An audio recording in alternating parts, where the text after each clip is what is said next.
بسم اللہ الرحمن الرحیم الحمد للہ وکفا وسلام علی عباده الذین اصطفى لا سیما علی سید الرسل وخاتم الانبیاء وعلى آلہ واصحابہ اجمعین وعلى کل من تبعہم بإحسان الى یوم الدین اما بعد۔ محترم ناظرین، حج کا زمانہ قریب آ گیا ہے۔ آفاقی یعنی باہر رہنے والے جو لوگ ہیں وہ عام طور سے چونکہ حج تمتع کرتے ہیں، اس لیے حج تمتع کا مختصر طریقہ آپ کی خدمت میں پیش ہے۔ حج تمتع یہ ہے کہ آدمی ایک ہی سفر میں عمرہ اور حج ساتھ ساتھ کرے، لیکن اس طرح کہ دونوں کے احرام الگ الگ باندھے۔ اپنے وطن سے صرف عمرے کا احرام باندھ کر جائے اور عمرہ کر لینے کے بعد احرام کھول کر ان ساری چیزوں سے فائدہ اٹھائے جو احرام کی حالت میں ممنوع ہو گئی تھی۔ پھر حج کا احرام باندھ کر حج ادا کرے۔ اس حج میں چونکہ عمرہ اور حج کی درمیانی مدت میں احرام کھول کر حلال چیزوں سے فائدہ اٹھانے کا کچھ وقت مل جاتا ہے، اس لیے اس کو تمتع کہتے ہیں، برخلاف قران کے کہ اس میں حج اور عمرے کے درمیان احرام کھولنے کی سہولت انسان کو حاصل نہیں ہوتی۔ اس لیے اس حج کو حج تمتع کہتے ہیں۔ حج تمتع کرنے کا جو اجمالی طریقہ ہے وہ یہی ہے کہ حج تمتع کرنے والا میقات یا اس سے پہلے عمرے کی نیت سے احرام باندھ کر حج کے مہینوں میں عمرہ کرے گا۔ عمرے سے فارغ ہونے کے بعد حلق یا قصر کروانے کے بعد حلال ہو جائے گا۔ پھر 8 ذو الحجہ کو حرم میں حج کا احرام باندھے گا اور 10 ذو الحجہ کو رمی، قربانی اور حلق یا قصر کروا کر حلال ہو جائے گا۔ 10 سے 12 ذو الحجہ کے درمیان ایک مرتبہ طواف زیارت اور اس کے بعد 3 دن یعنی 10، 11 اور 12 ذو الحجہ کو رمی کرنے سے حج تمتع مکمل ہو جائے گا۔ مکہ مکرمہ سے واپسی کے وقت طواف وداع کرنا ہوگا۔ تو یہ تو مختصر طریقہ ہو گیا۔ میں ذرا تفصیل سے بھی بتاتا ہوں، مختصراً پورا طریقہ آئے گا لیکن کچھ مزید تفصیل کے ساتھ، کہ حج تمتع کرنے کا طریقہ یہ ہے کہ میقات یا اس سے پہلے سے عمرے کی نیت سے احرام باندھ کر حج کے مہینوں یعنی شوال، ذوالقعدہ اور ذوالحجہ کا پہلا عشرہ اس دوران عمرہ کیا جائے۔ عمرے کا طریقہ یہ ہے کہ مکہ مکرمہ آ کر طواف کرے، یعنی بیت اللہ کے 7 چکر لگائے، پھر ہر چکر حجر اسود سے شروع کرے اور اسی پر ختم کرے۔ ہر چکر کے شروع میں حجر اسود کا استلام کرے اور 7ویں چکر سے فارغ ہو کر 8ویں مرتبہ حجر اسود کا استلام کرے۔ اب یہ معلوم ہونا چاہیے کہ استلام کا مطلب کیا ہے۔ استلام کا مطلب یہ ہے کہ اگر ممکن ہو تو حجر اسود کو بوسہ دیا جائے، اور اگر براہ راست بوسہ دینا ممکن نہ ہو تو ہاتھوں کے ذریعے حجر اسود کو چھو کر اپنے ہاتھوں کا بوسہ لیا جائے۔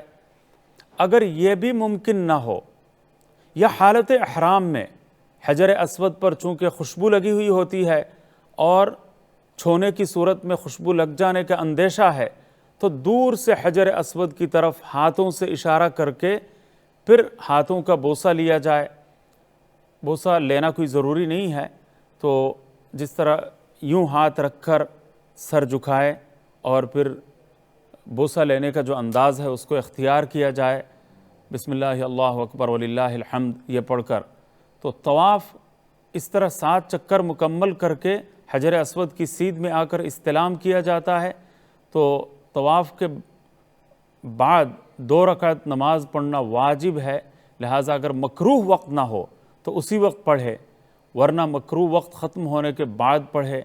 یہ 2 رکعت کعبہ مشرفہ کی طرف منہ کر کے مقام ابراہیم کو سامنے لے کر پڑھے۔ اگر مقام ابراہیم کے قریب ہجوم زیادہ ہو، رش زیادہ ہو تو مسجد حرام میں کسی بھی جگہ ادا کر لے۔ پھر زمزم پی کر سعی کے لیے جائے اور جانے سے پہلے حجر اسود کا 9ویں مرتبہ استلام کرے۔ سعی صفا سے شروع کرے مروہ تک 1 چکر، پھر مروہ سے صفا تک دوسرا چکر، اس طرح 7 چکر لگائے سعی میں۔ اس کے بعد مسجد حرام میں آ کر 2 رکعت پڑھے، یہ 2 رکعت ادا کرنا مستحب ہے، یہ واجب نہیں ہے۔ اگر یہ 2 رکعت ادا نہیں کی تو بھی عمرہ مکمل ہو گیا، ان کے چھوڑنے پر کوئی دم لازم نہیں ہوگا، نہ ہی کراہت لازم آئے گی۔ اس کے بعد حلق کروائے، یہ عمرہ ہو گیا۔ اب احرام کھول دے اور اپنے کپڑوں میں رہے، کیونکہ احرام کی پابندیاں ختم ہو چکی ہے۔ اس کے بعد مکہ مکرمہ میں قیام کرے، یا کسی اور جگہ اگر جانا چاہے تو جائے، مگر اپنے وطن نہ جائے۔ مکہ مکرمہ میں رہتے ہوئے بڑی عبادت طواف ہے، اہم عبادت طواف ہے، اس لیے جتنا وقت فرض، واجب اور سنت ادا کرنے کے بعد بچے وہ طواف میں لگانے کی کوشش کرے، اور حرم پاک میں زیادہ سے زیادہ وقت گزارے۔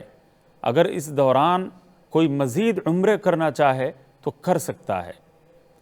ایک سے زیادہ عمرہ کرنا فی نفسہ ہی جائز ہے، اس میں کسی قسم کی کوئی شرعی قباحت نہیں ہے۔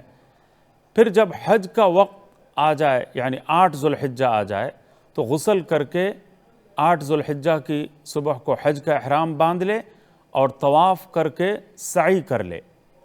معلوم ہونا چاہیے کہ یہ سعی مقدم ہوگی، یعنی اگر ابھی سعی کر لی تو پھر طواف زیارت کے بعد سعی کرنے کی ضرورت نہیں ہوگی، لیکن اگر ابھی سعی نہیں کی تو طواف زیارت کے بعد سعی کرنی پڑے گی۔ اس کے بعد مینا چلا جائے، 8 ذو الحجہ کی ظہر سے لے کر 9 ذو الحجہ کے سورج نکلنے تک مینا میں رہے۔ 9 ذو الحجہ کو سورج نکلنے کے بعد عرفات روانہ ہو جائے۔ اب اگر مکتب والے یا ذمہ دار اس سے پہلے لے جائیں تو مجبوری کی وجہ سے پہلے چلا جائے، کوئی حرج نہیں۔ زوال سے پہلے عرفات پہنچ جائے، کچھ دیر آرام کرنے کے بعد جب ظہر کا وقت داخل ہو جائے تو ظہر پڑھ لے۔ یعنی عام طور سے ہمارا یہی مشورہ ہے کہ ظہر کو ظہر کے وقت میں اپنے اپنے خیموں میں جب نماز پڑھنی ہوگی تو ظہر کو ظہر کے وقت میں اور عصر کو عصر کے وقت میں الگ الگ دونوں نمازیں پڑھی جائیں۔ اگر مسجد نمیرہ کے امام کے پیچھے پڑھے تو ظہر اور عصر اکٹھی پڑھنے کی گنجائش ہے، بشرطے کہ وہ بھی، یا اگر مسافر ہے تو وہ بھی مسافر ہو۔ تو یہ کچھ شرائط ہیں، لیکن چونکہ مشکلات پیش آتی ہیں مسجد نمیرہ جانے میں، تو اس لیے اپنے اپنے خیموں میں ظہر کو ظہر کے وقت میں پڑھنا اور عصر کو عصر کے وقت میں پڑھنا یہ مناسب ہے۔ تفصیلات کی طرف جائیں گے تو وقت زیادہ لگ جائے گا۔ تو اگر اپنے خیمے میں پڑھنی ہو تو جیسا کہ میں نے عرض کیا، تو اذان دے کر اقامت کے ساتھ صرف ظہر پڑھے، پھر وقوف کرے، اس میں دعائیں پڑھیں، کلمہ طیبہ، کلمہ شہادت، کلمہ توحید، تمجید، استغفار، درود شریف وغیرہ جس قدر ہو سکے پڑھے۔ کھڑا ہو کر پڑھتا رہے، کھڑے کھڑے تھک جائے تو بیٹھ کر پڑھے۔ عصر کا وقت آئے تو اذان اور اقامت کے ساتھ عصر پڑھے۔ یعنی جو سب کے لیے ہمارا جو مشورہ ہے، ایک ساتھ پڑھنے کی صورت میں کئی مشکلات پیش آ جاتی ہیں، بہت سارے مسائل پیش آتے ہیں، اور پھر ساتھیوں سے جدا ہونے، الگ ہونے، اور پھر اپنے خیمے تک پہنچنے میں بھی دقت ہوتی ہے۔ تو عصر پڑھ لینے کے بعد پھر غروب تک اسی طرح دعا اور ذکر میں مشغول رہے، یہاں تک کہ سورج غروب ہو جائے۔ غروب آفتاب کے بعد عرفات سے مزدلفہ کے لیے روانہ ہو جائے۔ مغرب کی نماز عرفات میں نہ پڑھے، مزدلفہ پہنچنے کے بعد، عشاء کا وقت داخل ہونے کے بعد جب انسان مزدلفہ پہنچتا ہے تو اس وقت مغرب کا وقت اس دن آتا ہے، لہٰذا مزدلفہ جا کر ایک اذان اور ایک اقامت کے ساتھ مغرب اور عشاء کی فرض نماز ایک ساتھ عشاء کے وقت میں پڑھے۔ اس کے بعد پھر مغرب کی سنت، پھر عشاء کی سنت اور وتر وغیرہ پڑھے۔ پھر نیند کا تقاضا ہو تو سو جائے، اور اگر جاگنا چاہے تو ذکر، تسبیح، درود، استغفار، تلاوت وغیرہ میں مشغول رہے، کیونکہ اس رات کے بارے میں بتایا گیا ہے کہ یہ شب مزدلفہ شب قدر سے بھی زیادہ افضل ہے۔ تہجد پڑھیں یہاں تک کہ صبح صادق ہو جائے۔ اس دوران تقریباً 70 کنکریاں بھی جمع کر لیں۔ تو فجر کی نماز اول وقت یعنی اندھیرے میں پڑھے، پھر کھڑے ہو کر وقوف کرے، یہ وقوف مزدلفہ کہلاتا ہے۔ اور کچھ دیر دعا کرے، اس کے بعد مینا آ جائے۔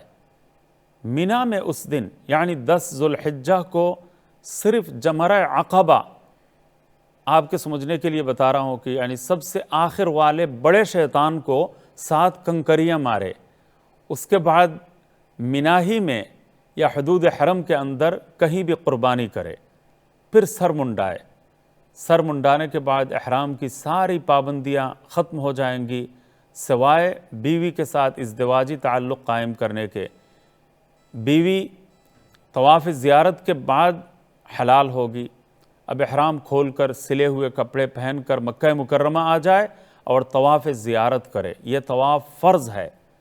اگر حج کا احرام باندھنے کے بعد نفلی طواف کے بعد سعی نہ کی ہو تو اب طواف زیارت کے بعد سعی بھی کرے، پھر اس کے بعد مینا واپس آ جائے، رات کو مینا میں رہے، صبح یعنی 11 ذو الحجہ کی صبح اٹھ کر زوال کے بعد وقت ظہر شروع ہوتے ہی ترتیب سے سب سے پہلے والے شیطان کو الگ الگ 7 کنکریاں مار کر ایک طرف ہو کر دعا کرے، پھر دوسرے شیطان کو اسی طرح 7 کنکریاں مار کر کچھ دور ہو کر دعا کرے، پھر تیسرے شیطان کو 7 کنکریاں مار کر دعا کیے بغیر واپس آ جائے۔ یہ رات بھی مینا میں گزارے، صبح یعنی 12 ذو الحجہ کی صبح کو پھر زوال کے بعد اسی طرح تینوں شیطانوں کو 7 کنکریاں مارے، یعنی رمی جمرات کریں۔ آپ کو سمجھنے کے لیے آسان الفاظ میں میں نے تینوں شیطانوں کو 7 کنکریاں مارنے کی بات کی ہے۔ اب اگر 12 ذو الحجہ کو ہی مکہ مکرمہ میں واپس جانا چاہے تو جا سکتا ہے، اور اگر 13 ذو الحجہ کی صبح صادق تک مینا میں کوئی رہے گا تو 13 ذو الحجہ کی رمی یعنی شیطان کو کنکریاں مارنا، یہ رمی کرنی بھی پڑے گی۔ 10 سے 12 ذو الحجہ کے اندر طواف زیارت ضرور کرے، ورنہ 12 کے بعد طواف زیارت کرنے کی صورت میں تاخیر کی وجہ سے ایک دم لازم ہو جائے گا۔ بہرحال یہ تمام افعال کرنے سے حج مکمل ہو گیا ہے۔ مکہ مکرمہ سے وطن واپس آتے وقت طواف وداع کر کے آئے، یہ طواف واجب ہے۔ اللہ تعالی ہم سب کو حج مبرور اور حج مقبول نصیب فرمائے۔ تمتع کے لیے، حج تمتع کے لیے آفاقی یعنی میقات سے باہر رہنے والا ہونا شرط ہے۔ مکہ مکرمہ میں رہنے والے اور میقات کے اندر رہنے والے کے لیے تمتع کرنا جائز نہیں ہے۔ حج تمتع کرنے والا ایک عمرہ کرنے کے بعد حج کے احرام سے پہلے مزید عمرے بھی کر سکتا ہے، اگرچہ ہمارا مشورہ یہ ہوتا ہے کہ عمرے کم کیے جائیں اور طواف زیادہ کیے جائیں، لیکن بہرحال جائز ہے۔ تو اس کے بعد جو ہے ایک قربانی، یہ جو قربانی حج کی ہوتی ہے حج قران کرنے والے پر اور حج تمتع کرنے والے پر، یہ قربانی عام واجب قربانی سے الگ مستقل ایک قربانی ہے۔ جو حج قران اور حج تمتع کرنے والے کے لیے 10 تاریخ کو جو قربانی کی جاتی ہے تو یہ بطور شکر دم واجب ہوتا ہے، یہ شکرانے کی قربانی ہوتی ہے، یہ دم تمتع یا دم قران اس کو کہتے ہیں۔ ہاں، حج افراد کرنے والے پر یہ واجب نہیں ہے، صرف مستحب ہے۔ اللہ تعالی ہم سب کو سمجھنے اور عمل کرنے کی توفیق عطا فرمائے۔ یہ مختصر طریقہ ہے، تفصیلات کے لیے آپ لوگ رفیق حج کے نام سے میرے استاذ محترم مفتی اعظم پاکستان حضرت مفتی رفیع عثمانی صاحب رحمۃ اللہ علیہ کی کتاب موجود ہے، اور بھی بہت ساری اہم کتابیں اور مستند کتابیں ماشاءاللہ موجود ہیں، ان کا مطالعہ کیا جائے۔ جزاکم اللہ تعالی خیراً۔ السلام علیکم ورحمۃ اللہ وبرکاتہ۔